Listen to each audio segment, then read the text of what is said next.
Au lendemain des indépendances, dans les années 60, il existe déjà une présence d'un certain nombre d'immigrés installés, travailleurs, certes beaucoup moins importante que les travailleurs venus du Maghreb, mais où domine globalement en métropole plutôt une présence antillaise. Car en fait, toute la vague d'immigration a commencé pendant, je dirais, les années 50-60, en provenance des Antilles, très organisée d'ailleurs par le gouvernement, de venus de travailleurs. Ce qui rentrait d'ailleurs dans la mythologie de ces travailleurs qu'on voyait pour les emplois réservés dans les hôpitaux de Paris, par exemple, ou dans différentes structures municipales. C'est toute une génération qui est arrivée en fait 50, 60, 70. Et bien se superposer à cette génération de travailleurs qui viennent s'installer en métropole, tout simplement parce qu'il y a un manque d'emploi aux Antilles, lentement au début, il ne faut pas penser qu'on a affaire à une vague d'immigration énorme dans les années 60, des Africains qui, à côté des Maghrébins, vont venir s'installer en France, essentiellement des hommes. Peu de familles jusqu'aux années 75-80, mais ça on le sait puisque c'est le regroupement familial. Essentiellement dans des petits emplois. C'est là que va émerger l'image du travailleur, par exemple, balayeur. Un petit peu sur les chantiers, mais les chantiers sont plutôt occupés par les travailleurs portugais ou maghrébins à l'époque. Donc va commencer à s'installer dans les villes une présence liée à l'immigration, malienne, sénégalaise pour la plupart,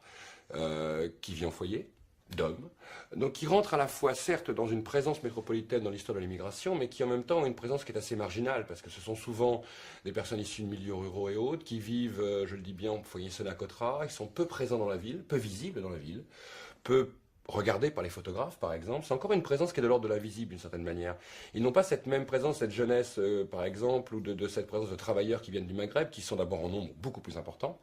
qui sont déjà rentrés dans l'ordre de la militance, par exemple, syndicale, donc très présents dans les grandes grèves, par exemple, dans les milieux de l'automobile. Talbot, Peugeot, on se souvient des grandes grèves des années 70-80. On les voit encore peu, même s'ils sont là. Ils sont plutôt d'ailleurs insérés dans l'univers du travail, dans l'univers, je dirais, de l'immigration maghrébine et des syndicats à l'époque, que véritablement identifiés comme une présence noire. C'est-à-dire qu'il y a une vraie dichotomie entre la présence d'intellectuels noirs qui vivent, qui continuent en fait leur présence dans Paris, capitale ville de l'Afrique, capitale noire d'une certaine manière, et à côté une présence de travailleurs. Donc on se retrouve avec en fait une double identité, un continuum des intellectuels et des élites,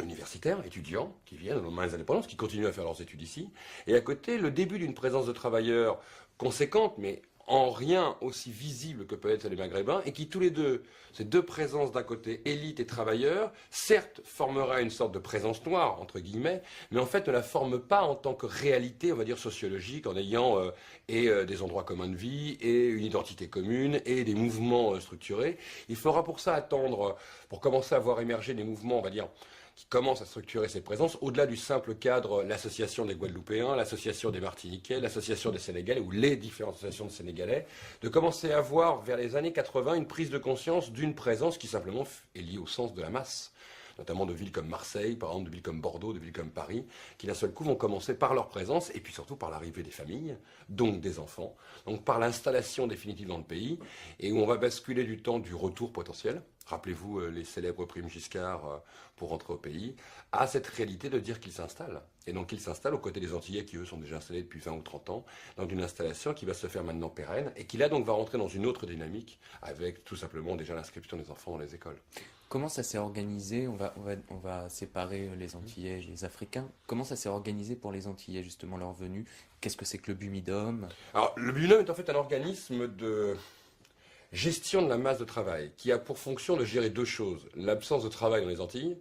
et l'intégration de travailleurs pour éviter une crise sociale et une crise du chômage qui marque très fortement, en gros c'est la crise du sucre si vous préférez dans les Antilles, et la crise de l'absence d'un secteur tertiaire développé, le tourisme est encore peu implanté. Donc on se retrouve avec une grande partie de jeunes travailleurs qui sont sans emploi dans les Antilles, avec peu de potentiel dans le reste de la zone Caraïbe pour arriver à trouver un emploi, ou aux États-Unis. Donc immédiatement, le binôme part de cette logique. Il faut mieux s'appuyer, une vision d'ailleurs qui est assez encore coloniale, hein, qu'il faut mieux s'appuyer sur nos Antilles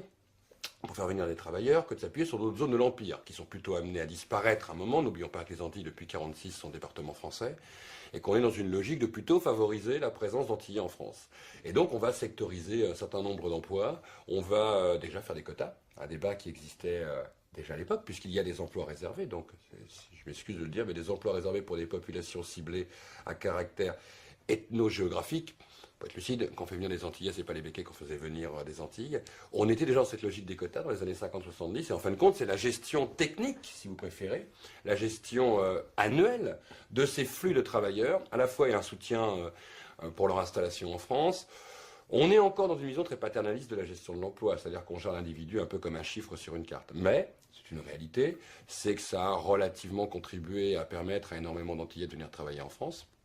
ce qui était le but, donc c'est pas étonnant, et à créer d'ailleurs, faire que très vite l'équilibre se fasse, où vous avez quasi aujourd'hui autant de personnes originaires, descendantes, issues, liées à, on va dire, en métropole qu'aux Antilles, d'entités antillaises, l'Antille en soi, d'une certaine manière, va via ce flux-là, qui est rentré d'ailleurs dans une époque où il y avait de l'emploi. Donc l'intégration telle qu'on pourrait la concevoir, même si on a affaire à un cadre de département à département d'une certaine manière, mais l'intégration par le regard, la présence de l'autre, ce saupoudrage aussi sur le territoire qui a eu lieu, ce saupoudrage dans différents para-étatiques, les hôpitaux par exemple ou les municipalités, a fait que ça s'est relativement bien passé, parce qu'on était une époque où il y avait plutôt de l'emploi, c'était encore les 30 glorieux, c'était une époque où on était plutôt en recherche de masse de travailleurs. Il n'y a pas eu les difficultés que vont connaître justement la génération des années 70-80, post-choc pétrolier, où la crise va se doubler d'une vision beaucoup plus misérabilisme de ces travailleurs qui arrivent, parce qu'entre le travailleur antillais qui s'installe dans un emploi réservé et le travailleur malien qui vit dans un foyer sur la Côte-Rare à Montreuil, on le voit bien, il y a déjà une dichotomie de l'approche même de cette arrivée de l'autre. Et donc, c'est ça qui va favoriser. Puis en plus, il y avait tout un maillage très tôt d'associations très culturelles, on va dire entre musique, soirée, lieu de vie, qui fait que très vite, la société guadeloupéenne ou martiniquaine, ou guyanaise d'ailleurs, a reproduit ce modèle-là en métropole et a fait qu'il y a eu toujours ce lien. Et puis vous le savez comme moi, le voyage retour l'été est une donnée extrêmement importante dans la sociabilisation, je dirais, de cette présence. C'est à la fois, on est à la fois en rupture avec son pays d'origine parce qu'on s'installe en métropole, mais en même temps on reste extrêmement en connexion avec justement la vie dans les Antilles. C'est-à-dire que tous les ans, le voyage, le retour aux Antilles, comme on pourrait dire, est quelque chose d'extrêmement organisé, structuré. Et puis énormément de métissage aussi dans les mariages d'Antillais guadeloupéens en France avec des Françaises, ou vice-versa d'Antillaises avec des Français, qui ont fait que cette installation s'est faite dans un rythme très différent, en famille, autant de femmes que d'hommes par exemple, ce qui sont quand même des phénomènes qui changent énormément de celle des Africains qui vont arriver par la suite. Alors justement, les Africains qui arrivent par les la suite. Africains, on l'a dit un peu, c'est une arrivée d'abord de travailleurs, de travailleurs dans des secteurs qu'on imagine assez bien aujourd'hui. L'image du balayeur n'est pas une image fausse, puisque ça a été vraiment le petit emploi, c'est les boueurs, habillés tout de vert dans nos rues parisiennes. C'est le balayeur de nos rues, c'est quelques emplois dans le bâtiment, beaucoup moins qu'on peut l'imaginer, puisque je vous dis, c'était vraiment des univers qui étaient plutôt sectorisés sur d'autres portages d'immigration, les Espagnols, les Portugais et les Maghrébins. Donc on va les retrouver dans des petits emplois de ce type-là, très peu qualifiés pour la plupart. Certes, on commence à voir aussi arriver, il ne faudrait pas l'oublier, des jeunes issus d'une université française postcoloniale, qui ont fait en gros leurs études dans la fin des années 50, début 60, qui eux ont des emplois tout à fait différents, mais qui sont beaucoup moins visibles, je dirais, par l'homme de la rue, parce que beaucoup plus répartis sur le territoire. C'est par exemple des médecins. C'est beaucoup de vétérinaires, ce qu'on oublie aujourd'hui de le dire. Énormément de vétérinaires qui sont installés dans nos campagnes, alors que c'était des métiers qui se perdaient. C'est des gens qui vont se retrouver on va dire, dans des professions beaucoup plus installées, quasi bourgeoises pour beaucoup, et qui vont s'installer plutôt que rentrer au pays. C'est aussi une grande découverte, c'est-à-dire que beaucoup vont être déçus à la fin des années 60, début 70 par les indépendances, par l'anarchisme politique qui règne dans beaucoup d'États de l'ex-AOF, ex-AEF en Afrique, et qui n'ont pas encore l'envie de l'Amérique qu'auront la génération d'après, et qui, plutôt que de repartir en Afrique, préfèrent avoir un emploi ici qui est rémunéré, tout simplement. Donc beaucoup vont s'installer dans cette double dialectique, et c'est vrai qu'on va plutôt garder l'image de les boueurs, alors qu'on oublie complètement tous ces emplois tertiaires, donc tous ces emplois dans énormément de domaines de la fonction publique également, de gens qui vont dans le domaine juridique, par exemple, qui vont s'installer en France. Donc on a affaire à ce double phénomène, à la fois de personnes qui s'installent en tant qu'individus seuls, pour la plupart, qui ne sont pas mariés, puisqu'ils sortent souvent des études, qui décident de continuer ici, donc qui vont construire leurs parcours sociaux ici. Donc là, on est, si vous préférez, 70-80, on le voit bien. Et à côté de ça, de travailleurs immigrés qui sont arrivés véritablement dans cette logique de « on vient pour peu de temps ». Ce qui sera le cas pour beaucoup d'ailleurs. Ce qu'on oublie de dire, c'est qu'il y a un turnover quand même assez important,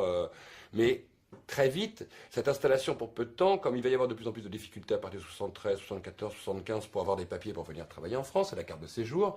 ils vont se rendre compte, notamment quand simplement vous êtes de tel ou tel village du Mali ou du Sénégal ou de Côte d'Ivoire, que si vous rentrez et qu'un aîné ne peut pas vous remplacer, il y a un problème. Donc vous restez. Et le fait de rester 10 ans, 15 ans au lieu de rester 2 ans, ça change déjà votre rapport même au pays dans lequel vous installez. Tout simplement aussi, vous êtes en train de faire vivre 20 ou 30 ou 40 personnes au pays. À un moment, vous avez envie de vous marier, vous faites venir votre femme et les enfants arrivent. En fait, voilà les deux éléments qui ont fait que va se constituer, à travers 3 stades très distincts d'une certaine manière, ce qu'on pourrait appeler entre guillemets une communauté noire. D'un côté, une installation qui a une trentaine d'années qui remonte des Antilles, très peu de la Réunion encore à ce moment-là, essentiellement je veux dire, Martinique, Guyane et Guadeloupe. Toute une génération de travailleurs qu'on pourrait appeler entre guillemets de petits métiers, qui elle, est une génération qui n'était pas destinée à rester, qui va rester par la force des choses et par la force de l'histoire et par le basculement 1970 de la crise et de l'installation, et puis en même temps une génération d'élite. Une génération aussi d'élite qui est provoquée aussi par les pouvoirs en place en Afrique qui envoient le meilleur de leurs enfants, comme on dit, faire leur classe à Paris, parce que ça reste encore l'école de formation, comme du bon temps de la coloniale. Et on se retrouve donc, vous voyez bien, avec en fait, à la fin des années 80, pour faire simple, quelque chose qui n'a pas encore une visibilité à l'échelon national d'une communauté noire, mais qui s'est constituée par plein de petites chapelles, relativement organisées, mais encore en chapelle. Vous savez, les Maliens de Caille, il doit y avoir plus de 600 associations maliennes en France, encore aujourd'hui. Vous devez avoir peut-être une centaine d'associations capverdiennes. Je crois qu'à Marseille, aujourd'hui, il y a plus de 400 associations de Comoriens. Ce qui nous montre la parcellisation, d'une certaine manière, de ce monde, et qui est fort, je veux dire, en termes de fixation, plus bien sûr des associations à caractère religieux, mais des associations à caractère purement culturel, d'autres à caractère musical, par exemple, qui va construire tout un maillage qui n'a pas encore de visibilité à l'échelon national. Parce qu'il n'y a pas de sentiment que cette communauté noire forme un tout, ce qui n'est pas faux d'une certaine manière. Il n'y a pas beaucoup de rapport entre un Guadeloupéen, un Malien et un Sénégalais installé en France ou un Malgache. Ils ne se fréquentent pas, ils ne se croisent pas. La dichotomie entre univers antillais, univers africain, comme d'ailleurs univers africain, univers malgache, d'Afrique noire par exemple avec les malgaches, c'est quelque chose qui est une réalité dans la ville. Elle n'est pas non plus encore perçue par les Parisiens ou les Français, par exemple, comme une présence, et que dans des villes comme Bordeaux, par exemple, pour les Sénégalais, ou Marseille, pour les Comoriens ou Paris, ça va émerger progressivement d'une entité qui est à la fois, un peu comme par rapport aux Maghrébins qui avaient connu ça avec la Marche des Beurs en 83, mais d'une autre manière, qui va émerger par le médiatique. Et en fait, qui va ressortir par ses stars, et ces stars sont essentiellement liées au sport, et par définition au foot, ou Noah aussi, qui a été un bon basculement en 83, qui va d'un seul coup, avec la victoire de Roland Garros, provoquer une sorte de basculement par rapport à ces héros positifs noirs qui rentrent dans la culture nationale, puis après la célèbre équipe de foot, comme dirait Finkielkraut, Black Black Black, qui va elle aussi rentrer dans l'histoire de France en 98, c'est entre ces deux dates-là. Avec au milieu peut-être quelque chose qui s'est intégré au départ peu visible, mais aujourd'hui qui doit nous faire réfléchir, c'est toujours comme ça les grandes commémorations, le défilé de gouttes sur les Champs-Élysées en 89, qui d'un seul coup réintroduit sa part africaine à l'entité, si vous préférez, nationale, et l'inscrit totalement dans le bicentenaire. Et d'un seul coup, vous voyez bien, 83, 89, 98, on a trois dates là, qui parlent les élites. Les élites boboyennes avec Good, avec son défilé. Rappelez-vous, hein, c'est à la fois présent dans le défilé par rapport à des réminiscences du passé, c'est à la fois présent par rapport à la musique qui est là, c'est présent par rapport à la chanteuse qui nous chante la Marseillaise, c'est présent par rapport aux chœurs qui sont également noirs, c'est présent par même ce rapport entre les trois couleurs nationales et l'homme noir, beaucoup plus que le maghrébin d'ailleurs. C'est un peu une réminiscence de Banania, héros de la nation. Donc, tous ces éléments-là vont se superposer, qui va d'un seul coup donner le sentiment qu'il y a donc une communauté noire, qui ne se présente pas elle-même encore comme ça, mais qui est d'abord se conçue par le regard et par la revendication. En fait, qu'est-ce qui va la fédérer? C'est que je pense qu'il y a deux choses. D'abord, la revendication médiatique d'une présence, et donc d'une absence, parce que quand on réclame une présence, c'est qu'il y a une absence, c'est-à-dire d'être reconnu. Et donc, dans ces cas-là, on va toujours chercher ce qui est... on aurait réclamé d'être dans les expositions universelles à la fin du XIXe siècle, et à la fin du XXe, on réclame d'être à la télé, puisque c'est l'étendard même de la reconnaissance médiatique, donc citoyenne, entre guillemets, hein, pas forcément une réalité, et on est en pleine actualité. Parce que nous allons bientôt avoir un journal du 20h présenté sur TF1 par quelqu'un, un grand journaliste issu des Outre-mer, parce que quand même une révolution dans ce pays. Est-ce que pour autant le journal de TF1 changera? Je ne sais pas. Mais en même temps, ceci nous fait réfléchir sur ce qu'a été ce processus des 5 dernières années pour arriver à justement un basculement médiatique. Et à côté, toute une réflexion aussi dans le regard, cette fois-ci, qui fait la communauté. Parce que, alors là, je vais être direct, c'est le regard des Blancs et des Noirs, et des Maghrébins et des Asiatiques d'ailleurs, qui d'un seul coup a porté sur les Africains la notion de communauté.